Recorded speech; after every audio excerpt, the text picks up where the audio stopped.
Speak up against price rise campaign बहुत शानदार चला दिन भर। आज लाखों नौजवानों ने इसमें भाग लिया।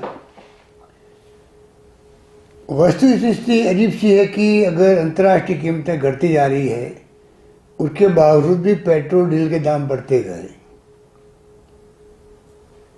और क्यों बढ़े, इसका कारण सिर्फ एक है कि केंद्र सरकार ने जिस प्रकार से एक्साइज ड्यूटी जो मेन होती है, जिसमें राज्यों का हिस्सा होता है, उसको तो कर दिया, बहुत ही कम कर दिया। और एडिशनल एक्साइज ड्यूटी और स्पेशल एक्साइज ड्यूटी उसको लगातार बढ़ाते गए। सुनने में आ रहा कि एक तिहाई तो जो आमदनी है, रेवेन्यू है भारत सरकार की, वो सिर्फ पेट्रोल डीजल और गैस से आ रही है। अगर अंतर्राष्ट्रीय कीमतें कम हुई तो इसका पूरा फायदा पब्लिक को मिलता, और पब्लिक के अगर जेब में पैसा आता तो मेरे ख्याल से उसकी परचेजिंग पावर बढ़ती, वो पैसा खर्च करता मार्केट के अंदर, तो पूरे मुल्क की इकोनॉमी बेहतर होती। अगर आप पब्लिक को पहले से ये कोविड के कारण से काम धंधे बंद हो गए, नौकरी चली गई, व्यापार बंद हो गए, उसके बाद में आप फिर पेट्रोल डीजल के दाम बढ़ाओ और ट्रांसपोर्टेशन की अगर और महंगाई बढ़ती जाएगी तो महंगाई बढ़ेगी, चाहे खाद्य सामग्री हो, चाहे फल सब्जियाँ हो, कुछ सामग्री क्यों नहीं हो। यही हालात देश में बन गए हैं। 20 लाख करोड़ का पैकेज की घोषणा की गई और कहा गया जीडीपी का 10% ये भाग है, 20 लाख करोड़। सबने स्वागत किया उसका।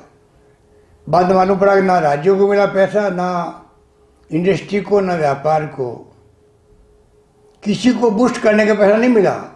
लोन बेसिस पे 20 लाख करोड़ रुपए बांट दिए गए। तो जो मैं बार बार कहता हूँ, परचेजिंग पावर नहीं बढ़ेगी आम व्यक्ति की, और पहले खर्च नहीं होगा मार्केट में, तो मार्केट की इकोनॉमी कैसे सुधरेगी। मेरे हिसाब से सबसे बड़ी समस्या देश के सामने यही है, जिसके कारण अर्थव्यवस्था मजबूत नहीं बन पा रही है और अभी तक सरकार के समझ में नहीं आ रहा है। जिस प्रकार से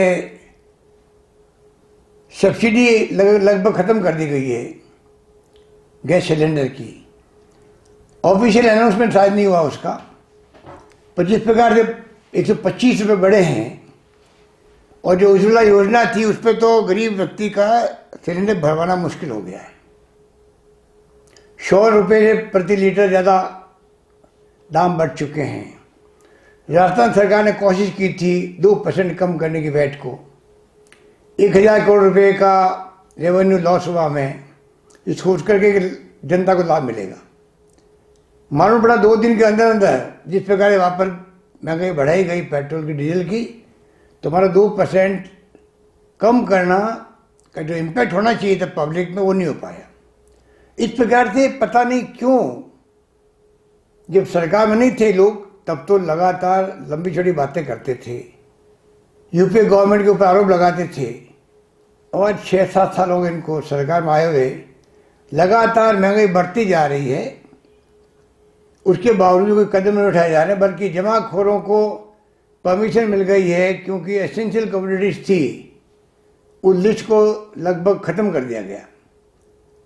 तो पता नहीं वो लागू हुआ या नहीं हुआ, परंतु अभी से लोगों ने जखीरे बनाने प्रारंभ कर दिए हैं। उस कारण से और महंगाई बढ़ती जा रही है।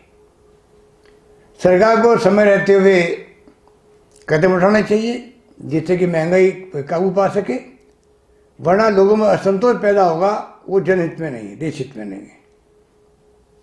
मेरी बहुत शुभकामनाएं हैं तमाम उन साथियों को जिन्होंने आज इस कैंपेन में speak up against price rise में भाग लिया।